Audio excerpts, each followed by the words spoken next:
Legend um, Legend of Korra is one of those shows where you can see the bones of something incredible underneath a mountain of questionable writing decisions.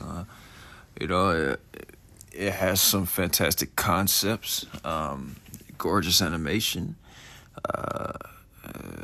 insane fight choreography.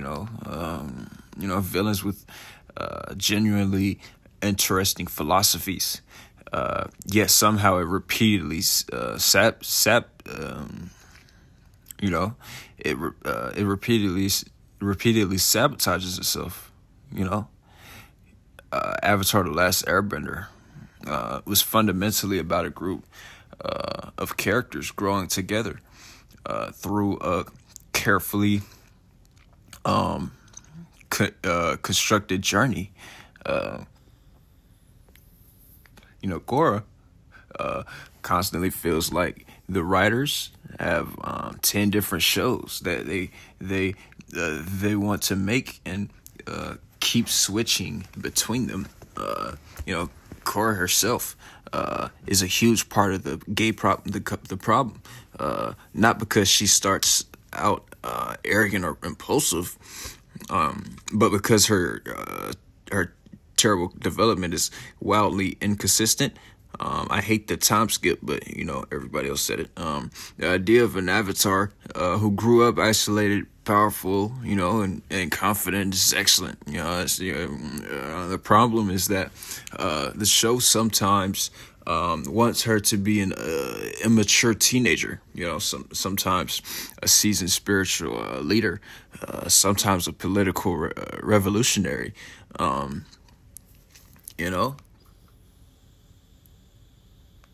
And sometimes a traumatized survivor, without always giving those transitions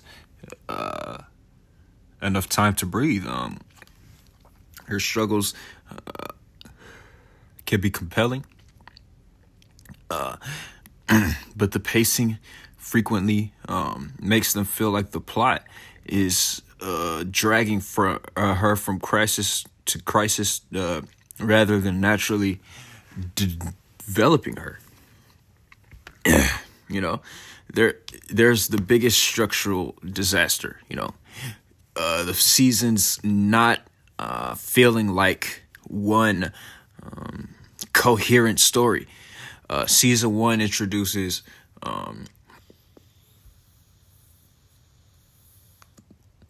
Amon and the Equalists with a genuinely fascinating premise about inequality, cornea between benders and non-benders. And the resolution basically collapses the entire political conflict into Amon being a fraud.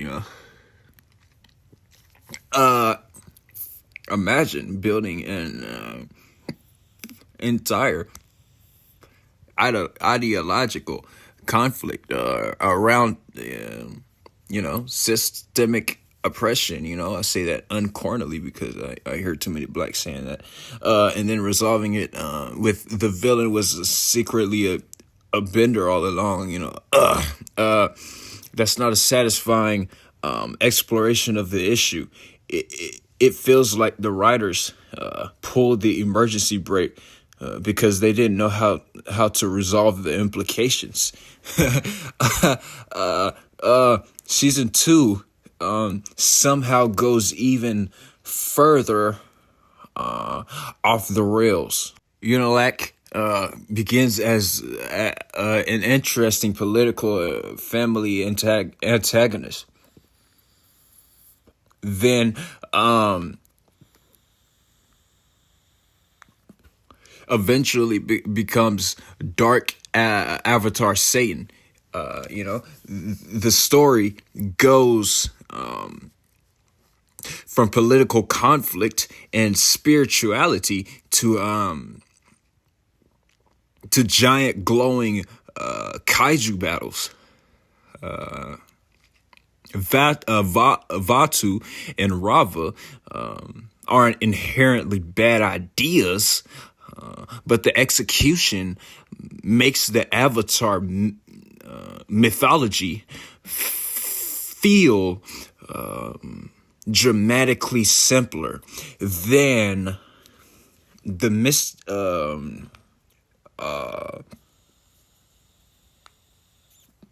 the mysticism of the original Avatar.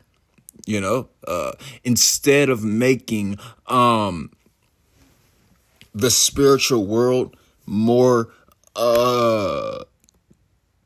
mysterious,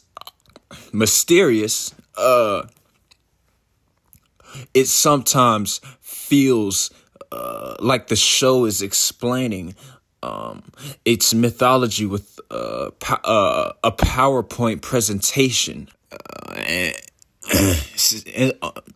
onto season 3, it is probably the strongest season because the villains finally feel like people with actual philosophies rather than obstacles waiting for Korra to punch them.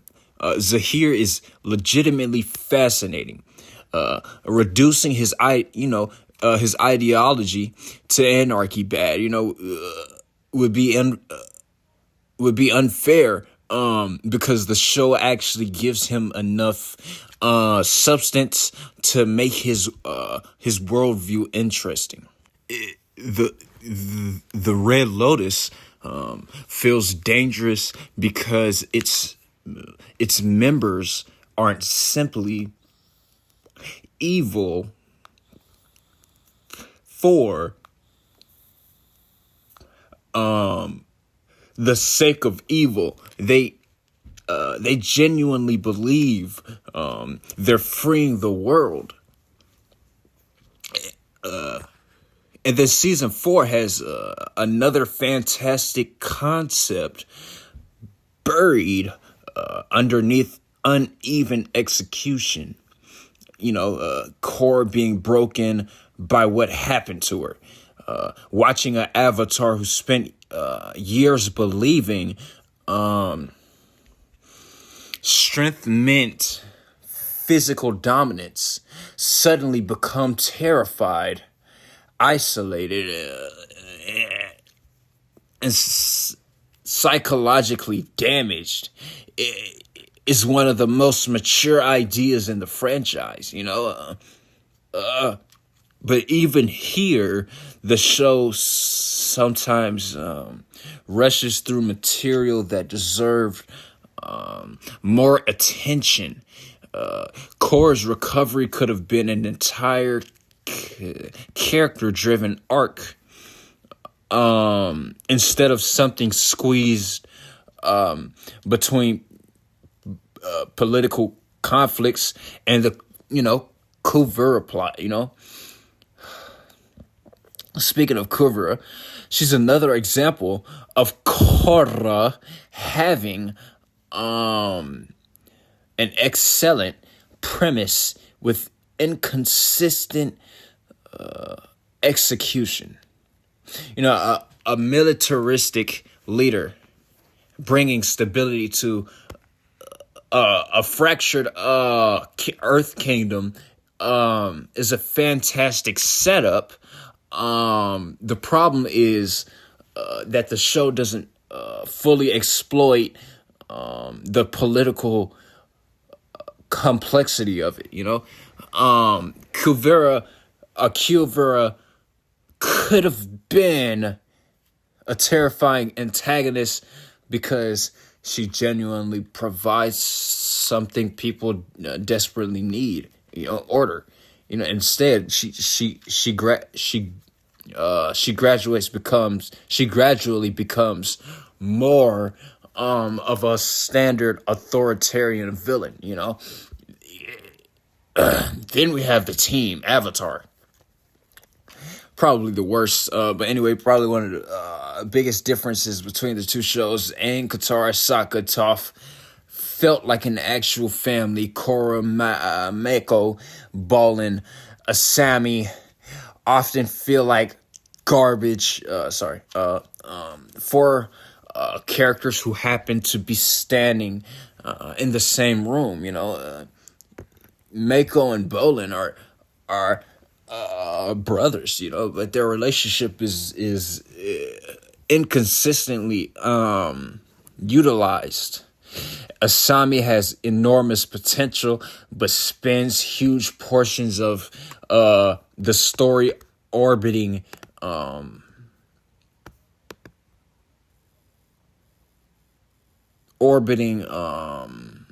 other characters. You know, you know, all right, Bolin is hilarious, but the show sometimes treats him like a comic relief instead of allowing his character to consistently matter. The romance is another disaster. Korra's relationship with Mako is messy in a way that isn't particularly compelling. It often feels like the plot wants romantic, corny drama because animated television apparently requires somebody to be jealous every 6 episodes. The love triangle consumes way too much attention without producing nearly enough emotional payoff. And then there's Korrasami. That corny shit. The problem isn't that Korra and Asami are bi. That's not, it's the problem, it's the execution. I mean, that's a problem for me, but, yeah, that actually is the problem. Yeah, I don't even know why she's gay. Why did they have to make her?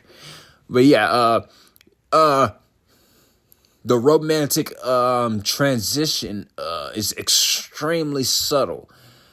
It happens so late that for so much of the series, the audience is given relatively little explicit development, establishing them as a romantic relationship. It's gay, it's retarded. I don't know why the Jews decided to make that, but their friendship has meaningful moments, but the show doesn't build the romance with the same clarity it gives normal or heterosexual relationships. I'll just say normal, yeah. Then the finale suddenly makes the romantic implication the end point. That it's corny. It's like representation. It's corny. Like, just stop with the LGBTQ.